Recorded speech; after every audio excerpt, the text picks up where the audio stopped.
शुरू करते हैं ये उत्तराखंड इतिहास की दूसरी क्लास। और उत्तराखंड इतिहास में हम क्या पढ़ रहे हैं, उत्तराखंड की गुफाएं और शैल चित्र पढ़ रहे हैं। मृद भांड भी इसमें आएंगे, है ना, और भी चीज़ें आएगी जो खोजी गई चीज़ें हैं।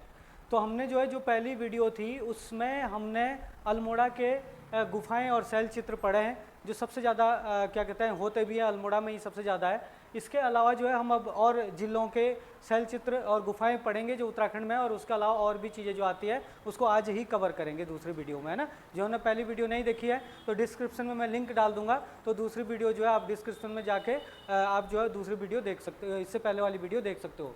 तो चलो शुरू करते हैं। तो आज जो पढ़ेंगे हम, सबसे पहले ग्वारख्या गुफा पढ़ेंगे भाई। ग्वारख्या गुफा, देखो सबसे पहले तो हमें ये जानना है कि जो ये ग्वारख्या गुफा है ना, इसका नाम ग्वारख्या गुफा है क्यों, है ना। ग्वारख्या गुफा इसका नाम क्यों पड़ा, ये नाम बताया जाता है कि जो गोरखे थे, गोरखों ने क्या किया है, लूटा हुआ धन इस गुफा में छुपाया था। इस गुफा में क्या किया था, छुपाया था, और इसी वजह से इसको क्या कहा जाता है, ग्वारख्या गुफा कहा जाता है। ठीक है, पहला चीज़ तो आपको ये ध्यान रखनी है।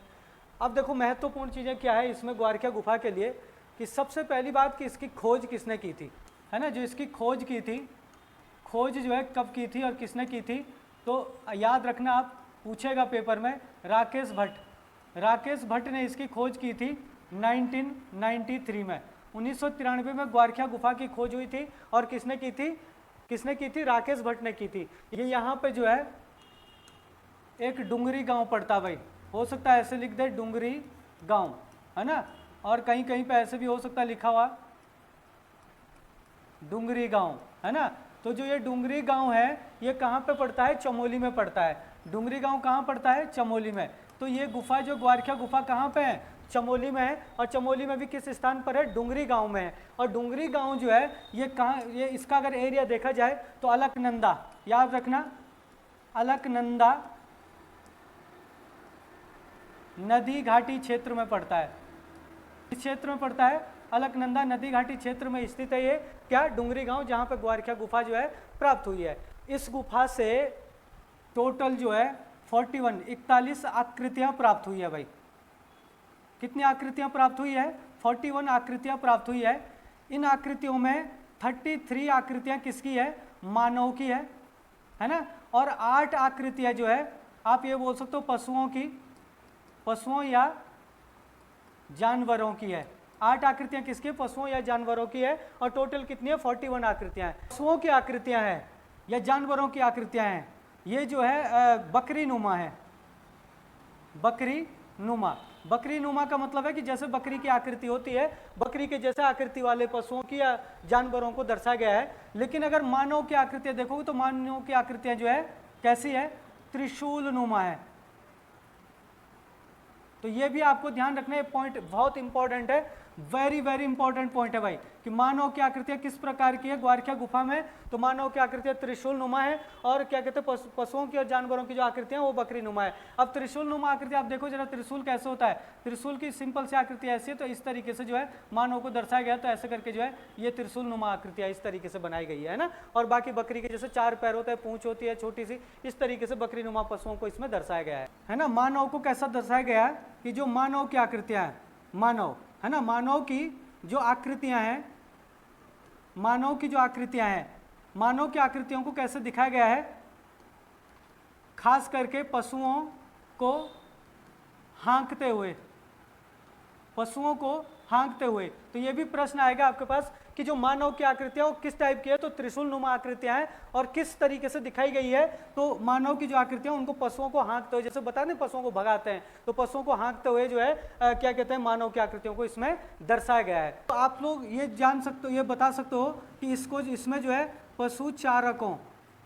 पशुचारकों की संस्कृति, ये ध्यान रखना, ये भी बहुत महत्वपूर्ण है।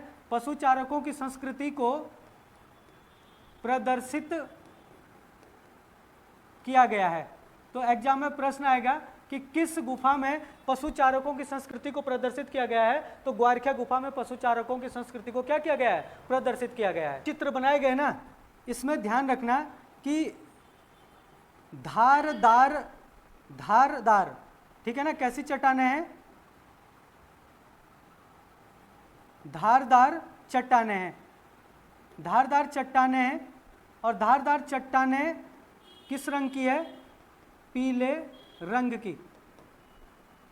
सबसे पहले जो यहाँ पे ग्वारखिया गुफा में जो चट्टानें, वो कैसी चट्टानें हैं, पीले रंग की चट्टानें हैं। और कैसी है, धारदार चट्टानें, जैसे रेसे रेसे से बनी होती है उस टाइप की चट्टानें। और किस रंग की है, पीले रंग की चट्टानें हैं। और इन चट्टानों पर जो चित्र बनाए गए हैं सारे के सारे ये पशुओं के, जानवरों के, मानव के जो ये चित्र बनाए गए हैं, ये चित्र जो कौन से कलर से बनाए गए हैं, तो जो चित्र बनाए गए हैं इस पर, वो चित्र बनाए गए हैं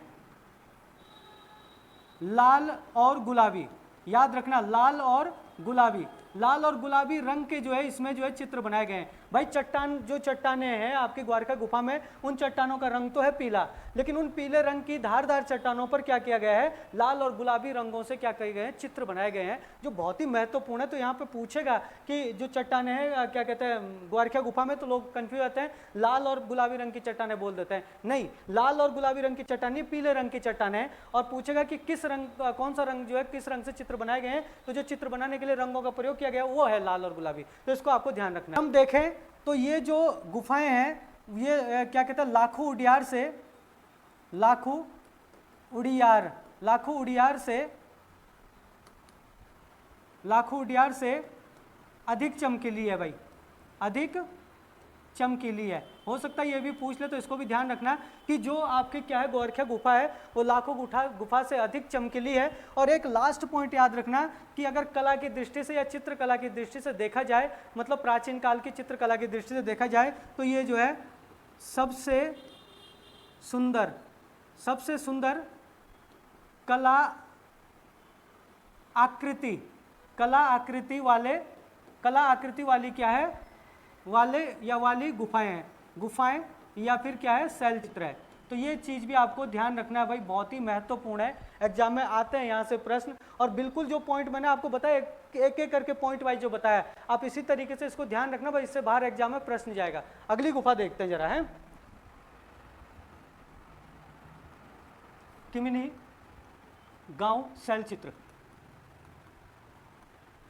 देखो भाई, किमिनी गांव शैल चित्र, हो सकता है कहीं कहीं पे ऐसे भी लिखा हो आपके पास चिमिनी गांव, चिमिनी गांव शैल चित्र, अगर ऐसे भी होगा लिखा हो तो भी चल जाएगा। चिमनी गांव शैल चित्र या किमिनी गांव शैल चित्र एक ही चीज़ है, थोड़ा किताबों में फर्क आ जाता है लिखाई में, तो ये किमिनी गांव शैल चित्र ही है। ठीक है, चलो इसके बारे में देखते हैं। ये कहाँ पे है, थराली, थराली तहसील पड़ती है भाई, थराली तहसील है, कहाँ पे, चमोली में, चमोली में ये थराली तहसील में आता है क्या, किमिनी गांव।